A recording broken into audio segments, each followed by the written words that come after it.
अस्सलाम वालेकुम, मैं हूं आबिद ज़िया और आप देख रहे हैं धरती प्रॉपर्टी सर्विसेज। जी व्यूअर्स, कैसे हैं आप? उम्मीद करता हूं बखैर वफियत होंगे। व्यूअर्स, आज का हमारा जो टॉपिक है वो ये है कि आज से 10 साल के बाद बहरिया टाउन कराची कैसा होगा। टाइम गुजरने के साथ साथ हर जगह पे, हर इलाके में डेवलपमेंट होती रहती है।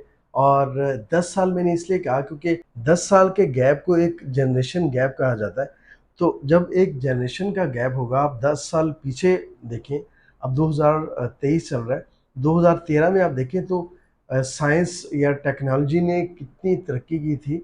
और उसके बाद फिर ये जो 10 साल गुजरे हैं 2023 तक, इन 10 सालों में कितनी टेक्नोलॉजी में फ़र्क आया और कितना एडवांस हुई हर चीज़। अगर कभी आपने सुपर हाईवे पे सफ़र किया हो आज से 10 साल पहले 2012-13 में, तो आपने कभी सोचा भी नहीं होगा कि यहाँ पे कोई ऐसी सोसाइटी बन सकती है। बहरिया टाउन जैसी, बहरिया टाउन एक ब्रांड बन चुका है। ऐसी सोसाइटी यहाँ पे बन सकती है। यहाँ पे आपको जहाँ तक देखते होंगे आपको सिर्फ़ ज़मीन नज़र आ रही होगी या पहाड़, खुश्क पहाड़ नज़र आ रहे होंगे। लेकिन अब जो बंदा 10 साल के बाद यहाँ इस इलाके का विज़िट करे, तो वो देख के बिल्कुल हैरान रह जाएगा कि इतनी डेवलपमेंट भी हो सकती है और इस इलाके में हो सकती है। क्योंकि बहरिया टाउन का इंफ्रास्ट्रक्चर, बहरिया टाउन के मॉडल्स, बहरिया टाउन के विलास, यहाँ के प्लॉट, यहाँ की हाई राइज़ बिल्डिंग्स, हर चीज़ बहरिया ने बहुत अच्छे तरीके से यहाँ पे इसको डेवलप किया। और ये डेवलपमेंट जो है ये रुकी नहीं है, ये मुसलसल चल रही है। और हर दिन के साथ इसमें तेज़ी आ रही है। और आज से 10 साल के बाद का बहरिया कैसा होगा, इसको ज़रा इमेजिन कीजिए कि यहाँ पे कितने लोग आबाद हो चुके होंगे। यहाँ पे अभी तकरीबन 1 डेढ़ लाख या मैक्सिमम 2 लाख लोग यहाँ पे रह रहे हैं।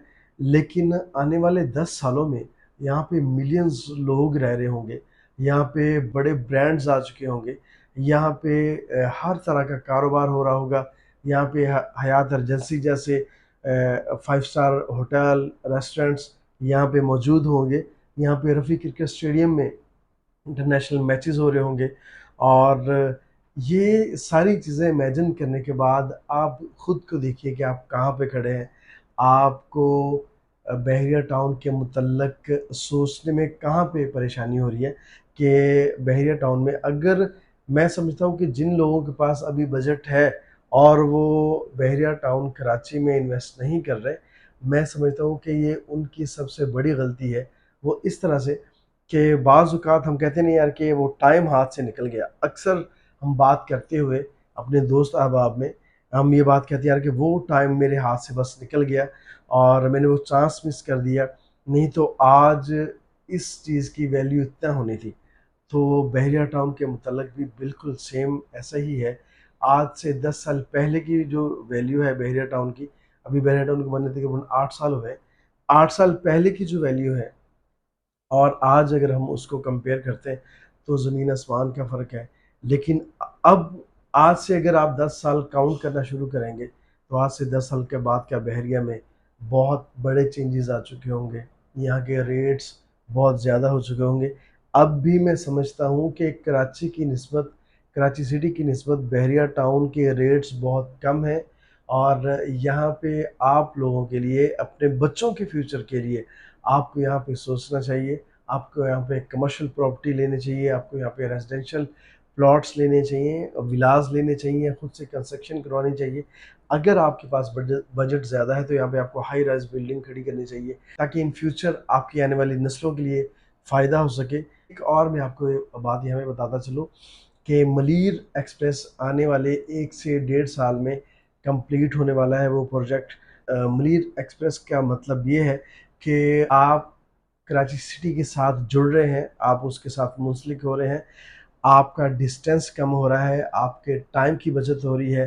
क्योंकि अगर आप बहरिया टाउन से कराची सिटी में जाना तो आप 50 मिनट से 1 घंटा आपको लगता है, दरकार होता है। ट्रैफ़िक के इश्यूज़ भी होते हैं और डिस्टेंस भी है तकरीबन 35-40 किलोमीटर। लेकिन जब मुनीर एक्सप्रेस वे बन जाएगा तो आपका डिस्टेंस कम होगा।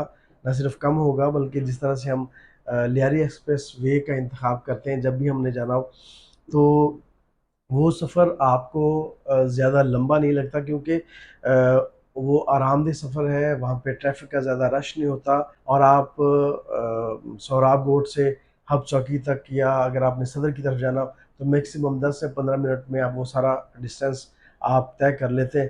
तो जब मलीर एक्सप्रेस वे बनेगी तब भी ऐसा ही होगा क्योंकि कठोर के साथ उसको मिलाया जा रहा है। तो कराची सिटी सारा कवर करेगा अमलीर एक्सप्रेस और फिर कठोर आएगा। कठोर से बहरे टाउन कराची का मैक्सिमम 5 मिनट की ड्राइव है, तो उससे भी बहुत इम्पैक्ट पड़ेगा।